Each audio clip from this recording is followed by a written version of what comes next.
let's go back to when you were 13. I want to pick up the thread of that story.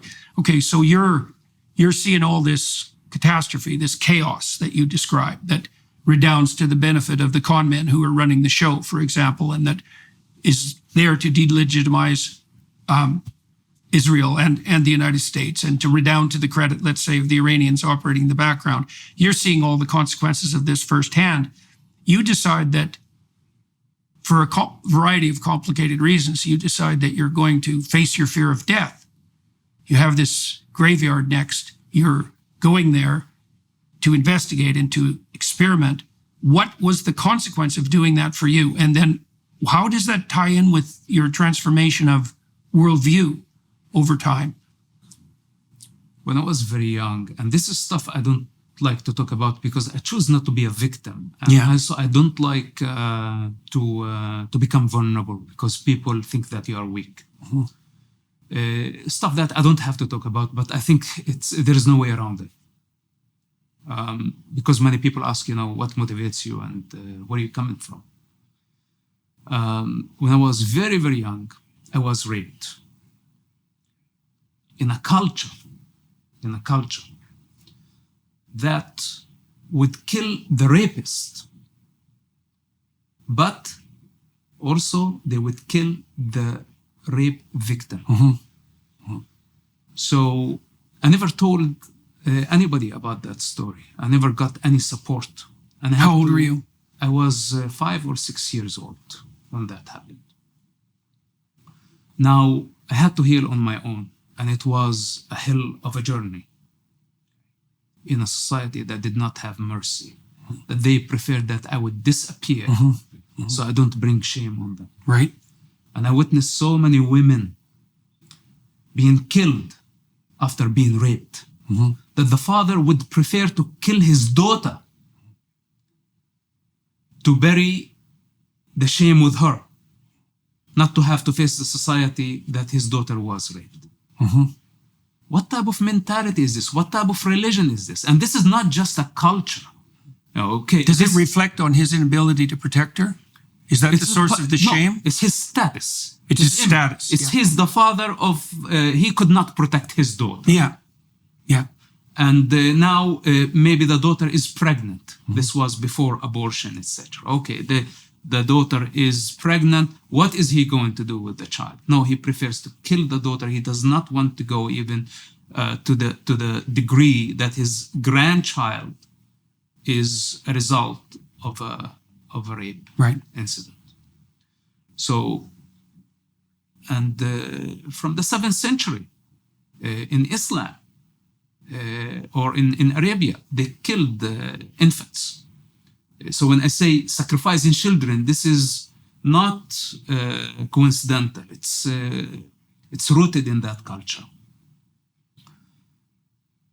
So for me, it was unjust that I had to actually carry the burden instead of getting the support from the family, from the society, like at least to come and say, who did it? Today I'm 45 years old, I'm a very strong man. I can confront the whole universe if necessary. And up to now, none of them asked the question, who did it?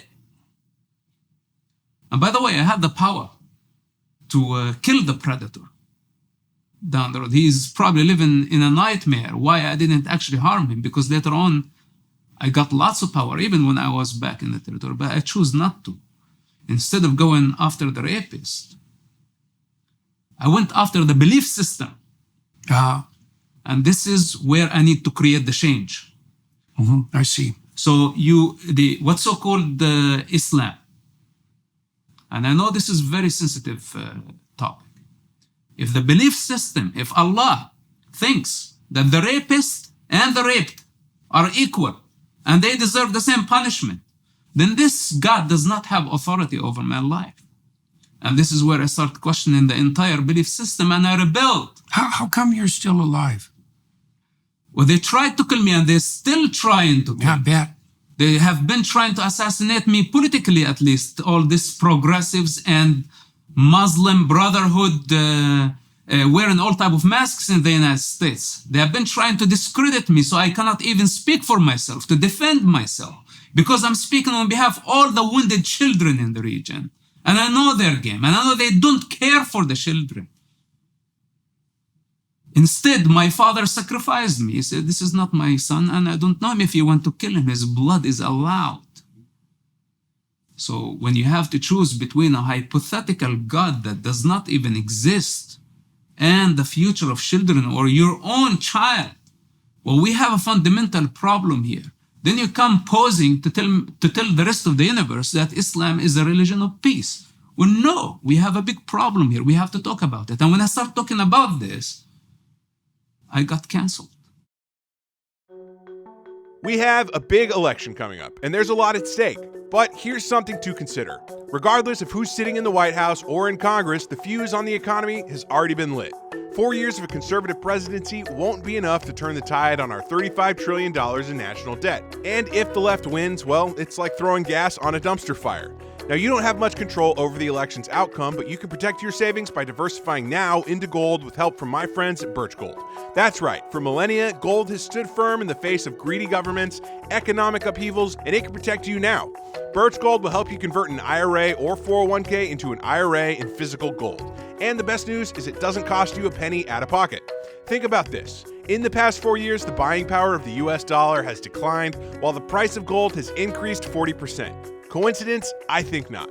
Here's what you need to do. Text Jordan to 989898 to get your free info kit on gold, then diversify. As the exclusive gold partner of the Daily Wire for the past 8 years, you can trust Birch Gold. Don't let economic uncertainty threaten your financial future. Take action now with Birch Gold. Text Jordan to the number 989898 for your free info kit today. That's Jordan to the number 989898 today. Yeah, I bet you got canceled. So, and now I'm labeled Islamophobe. What Islamophobe? I'm confronting this thing and I'm willing to die in its pursuit because there is no other way. Only the truth can set people free. Only the truth. The same thing with Palestine. It totally depends on the destruction of Israel in order for us to see what Palestine is. And the manifestation of Palestine requires the destruction of Israel. Same thing with the Islamic State. It requires the destruction of civilization, all civilizations combined, in order to achieve this global state called Khilafah. But we don't know how it is going to look like then. So we have first to die. For them to live, then they can prove themselves. If there is anything that defines madness, this is madness. But so you were hurt very badly when you were very young, and then you lived through the Intifada, and you were right beside the graveyard, and you decided that you're going to confront death relatively directly and overcome your fear of it. You were doing some religious experimentation really at the same time then. You said that you were testing out this hypothesis that there was torture in the grave. You did that alone because your friends wouldn't come along with you, which is like hardly surprising. So you said that you also decided with regards to being raped that the proper response to that wasn't to go after the person specifically who was responsible, but to go after something deeper than that, which was the belief system that gave rise to this problem. All right, so now you're 13. Are these ideas already in your imagination? Like when do you start sorting? When was it that you started sorting this out? Some of them were in the form of feelings, just a gut feeling. I did not have the means to express them, but I knew them. It was not coincidental that I could not tell my own father about this situation, but later on I knew that my punishment is death. So today I have the power to express myself. I didn't know everything at that time, but believe it or not, I felt it. That this society cannot be trusted. And this is why today when I stand and I tell the world, anyone who identifies as a Muslim, I consider them as a threat. I don't trust them. And people say, oh, you cannot generalize. This is like insane what you say. No, it's not insane. Because if their belief system has sentenced me to death many times for crimes that I haven't committed, then you pause as a Muslim, you carry that identity. How am I supposed to feel towards you? It's like coming to a Jewish refugee during the Nazi era and say, I am a Nazi, come with me, I'm not gonna hurt you. No, you're taking the identity of a Nazi regime. And whether you are the bad cop or the good cop, it doesn't matter. You are serving the same establishment. And I'm tired of this moderate versus extremist. Every individual has the responsibility to know what they are identifying with. My individuality is above all religions and above all gods. I don't accept to just take a label for myself, not knowing what I'm getting myself involved into, because only my parents pushed that religious identity on me. And if I am at that level of consciousness, then how can I trust you with anything? I cannot trust you with my woman. I cannot trust you with my property. I cannot trust you with my money. I cannot trust you being even close to me. Because you don't qualify, you don't know your individuality. You are unpredictable. You can be friendly now, but 5 minutes later you can be a part of a crowd and you are going to show me your tusks. You might bite me. So then I have a problem. Okay, what do you make of moves on the part of countries like the UAE and the other countries that are involved in the Abraham Accords, let's say, because that it looks to me like that's a pathway forward, much different than the pathway laid out in Iran, that holds out the possibility of something like a rapprochement between, let's say, Christianity, Judaism, and Islam. Do you see any hope on that side of things? Yes. With the statement that I made, this is my fundamental stand. I don't compromise this truth. And I don't respect anyone who identify themselves as a Muslim, in principle. Because why? Okay, but this is my fundamental stand because I aim to reform a generation. I need people to get out of their cave of delusion and think for themselves. Like, for example, I don't have a problem with the Sufis, and I don't have a problem actually with Muslims who don't pose as Muslims. They don't have to bring their religious identity as they are entitled to something. They want to intimidate me or maybe tempt me with something. Sincere, devotional people don't need a religious identity at all.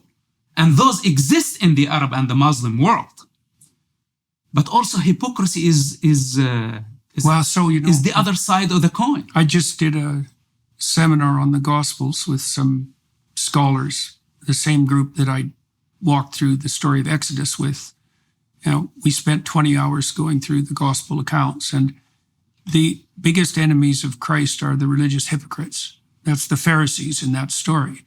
And they're people who proclaim allegiance to God while acting in their own service. Right? The deepest of all possible sins, right? To invert the moral order so that you serve yourself while claiming to serve what's properly put in the highest place, right? And there's no shortage of religious hypocrisy, and I think it is the worst of all possible sins because it inverts the cosmic order, right? It makes everything good subservient to what it is that you want, and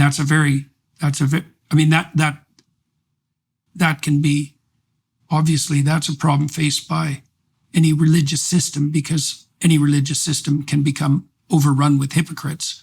But that's really what you're pointing to, is the distinction between hypocrisy and... It says in the Gospels that you shouldn't let your left hand know what your right hand is doing. And what that really means is that it's something like practice your devotion in solitude and secrecy and don't trumpet it. Don't make a show of it. The activists in the West are exactly the same sort of people, right? They're wearing their morality on a stick. Look how good I am because I'm on the right side. Has nothing to do with them organizing their lives in any sense of the word. Right. All they have to do is proclaim allegiance to the victim and they're on the top of the moral order. Regardless of who they have to crawl in bed with to manage that particular stunt, which is what we're seeing everywhere in the West at the moment, after October 7th, obviously. and all this moral decay. Of course, there is in common. It's a human condition. You know, this is why we're saying if we want to see the new man, if we want to integrate to a higher state of consciousness, then we need to drop this political correctness. What's the difference? It's the same thing. It's the same game. Yeah. You know, I was born in that. That's why they end up on the same side. And I was born in that belief, like at least when it comes to me. I don't have the right to criticize my own belief system. And if I do, it becomes hateful speech. Who says this? This is my birthright to rebel and to criticize. This is what makes us superior to animals.